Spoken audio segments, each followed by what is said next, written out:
I'm Stacey Cashmore, committee member for the .NET Foundation elections this year, and I would like to introduce you to one of our candidates, Raina Stropek. Raina, good afternoon. Maybe you could introduce yourself a little. Hi, Stacy, and thank you very much for having me. Of course, I'm glad to introduce myself. As you said, my name is Rainer Stropek. I'm an entrepreneur and software architect living in Austria here in Europe. In fact, I learned coding over 30 years ago, and ever since, I simply love it. I'm passionate about coding. I'm a passionate coder. I was so lucky that I could make my biggest hobby my job, creating software, and more specifically, doing coding. This is what I love. My .NET experience goes quite back. It goes back to the early days of the first technical previews of .NET, when .NET was first presented at the PDC conference. These conferences were called professional developer conferences back then. I can remember very clearly I was in Copenhagen and I was a professional Windows developer using C++ at that time, and .NET immediately caught my attention. I started playing with it, and that was it. It got me. .NET and C# have always been a part of my professional life ever since. Well, for a living, I run a small cloud computing software vendor and consulting company here in Austria that I co-founded.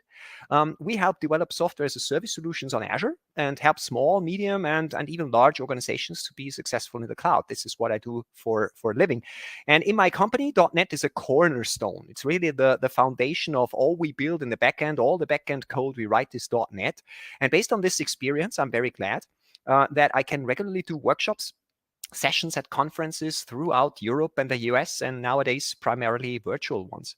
As a result, I have been Microsoft Most Valuable Professional and Regional Director for over 10 years. And currently, I hold 2 MVP titles for developer technologies and Azure. A little bit about my private life. Beside my professional work as a software architect and developer, I'm a part-time teacher. I love teaching. One day a week, I teach at a vocational college for computer science here in Austria, of course, coding. And my biggest hobby is in the same area. I found it and I act as the chairman of our local Coder Dojo. For those of you who don't know Coder Dojos are free and volunteer driven programming clubs for kids between 7 and 18 years. And our Coder Dojo, we are a little bit proud about that. The Coder Dojo Linz is the largest and most active one in Austria. So you see, coding is my passion. And for me, every day that I can write code is a good day. Awesome. Thank you so much for that. I can totally go with what you're saying there about the privilege of having a hobby, being able to turn that into the way that you make your living. I feel totally the same way. Um, Maybe building on that then a little bit, and I guess with a coding dojo as well, could you tell us a little bit about what you want to accomplish as part of the .NET Foundation board? Absolutely, absolutely. I would love to do that. Um, you see, I don't have a history in the .NET Foundation. I haven't had any position in the .NET Foundation, and I'm also not a famous maintainer or contributor to major open source projects. This is not what I do. My passion is around learning and teaching. This is what I mainly do. This is exactly the area where I would like to offer my participation in the .NET Foundation. I would like to make .NET and C# more attractive to people who are just at the beginning of their journey towards becoming programmers.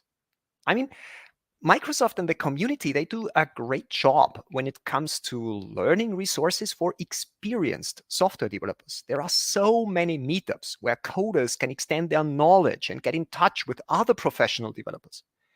However, if we cannot win the hearts of mostly young people when they decide about the first programming language or platform that they want to learn, we lose a lot of potential for the .NET ecosystem. This is what I strongly believe in.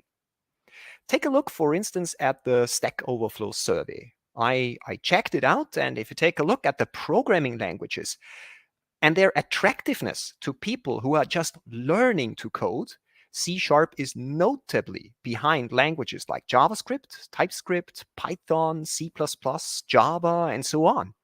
In the part of Europe where I'm mostly active, Java is still the number one, the go-to language when it comes to technical schools and universities. Why is that? If you look for coding for kids, for instance, a topic which is very near to my heart, and you look for books on Amazon, for instance, obviously the most prominent result is block programming with Scratch. That's clear. But immediately after, we have Python. Everything is Python. Everything else is way behind. You will find some Swift books for playfully learning how to develop iPhone apps. What you will not find is something about C Sharp. And we would have so much potential. Think of Minecraft, for instance. Minecraft is huge for young people. In my experience, learning to code mods for Minecraft is an important driver for kids to get into coding. And how do they do that? With Java. If you look in another direction, frameworks like processing, a framework that I really love to use is Java. Or P5.js, which is also from the Processing Foundation, is great. In conjunction with video series like the Coding Train, for instance, they do an awesome job in motivating kids to learn coding. And what do they learn? JavaScript and TypeScript, no C Sharp. And if you ask me what I want to accomplish as part of the .NET Foundation board, then teaching and learning is where I would like to make some progress, where I would like to contribute something. I would love to contribute some thoughts and experiences that could lead to more resources in C Sharp and with .NET that inspire and fascinate more, particularly young people, to playfully discover this grand world of coding that I love so much, and where I hope that many of these kids also find their passion in. I think that's spectacular. It's if I look around me and the things that I see when I look at the community, like you say, it's people getting into programming.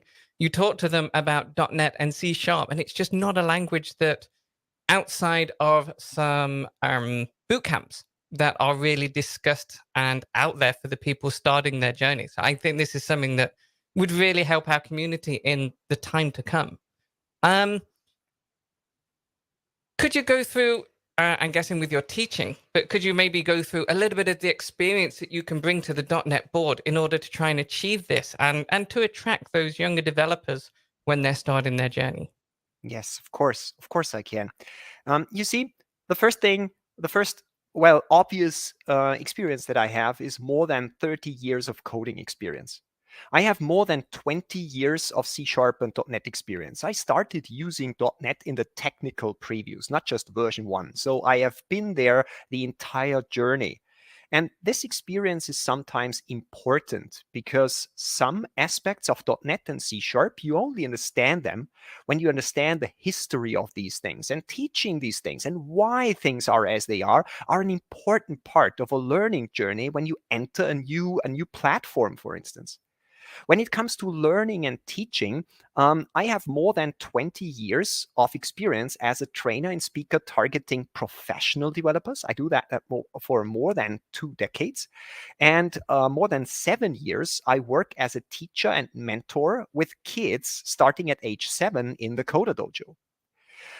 But it's not just the teaching thing, it's also the organization thing. I understand that the .NET Foundation is not just really doing things on their own, but it's all about organizing and helping communities. I'm an entrepreneur. Ever since I finished my school, I started my own companies. I led teams. I organized teams. I organized the local Coder Dojo. I built up a team of volunteers. I know other communities. I regularly speak and write about Go. I founded a Rust meetup. So this building up communities and helping communities in fulfilling their full potential is something that I love doing, especially when they are communities around technology. But I also have quite a bit of experience in delivering these things myself. For instance, I have more than 10,000 followers on YouTube, and I only produce technology videos. I record my teaching. I have dozens. I think there are hundreds of C Sharp and .NET teaching videos out there in my YouTube channel. And I'm so happy that I get a lot of feedback from all over the world of people who get into coding by watching my videos, for instance. And all this together is what I would like to contribute to the .NET Foundation, to this learning and teaching journey. But above all, what I think is my most important driver, why I said yes, I would like to participate in this election, is because I simply love C# and .NET, and I'm really, from the bottom of my heart, convinced that it's one of the best coding platforms and enjoyable coding platforms that we have nowadays, even compared to all the other platforms that I work. It's JavaScript, it's TypeScript, it's Go, it's Rust. Still, I love using .NET and C#. And this is what drives me, and this is what I would like to contribute based on all that experience that I just told you.